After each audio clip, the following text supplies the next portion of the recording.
దళిత బిడ్డ, ప్రతి బహుజన బిడ్డ, ప్రతి ఒక్కళ్ళు సంతోషంగా ఉండాలి,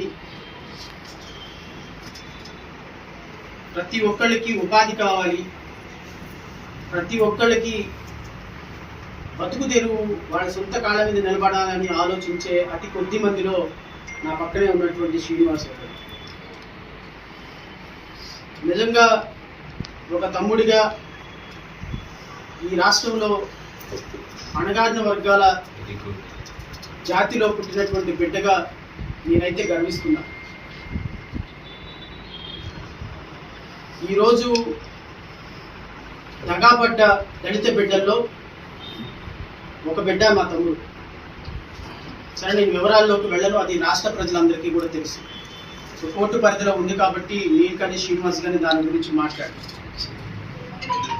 కానీ నేను మీ ద్వారా రాష్ట్ర ప్రజలందరికీ తెలియపరిచేది ఏంటి అంటే, రాజకీయాలు అనేవి చాలా ఫ్రీగా, ఫెయిర్గా, ట్రాన్స్పరెంట్గా ప్రజల వద్దకు వెళ్ళి ఆ రాజకీయాలను చేయాల్సిన పరిస్థితుల్లో కుట్రలతోటి, కుతంత్రాలతోటి రాజకీయాలు చేసే రాజకీయ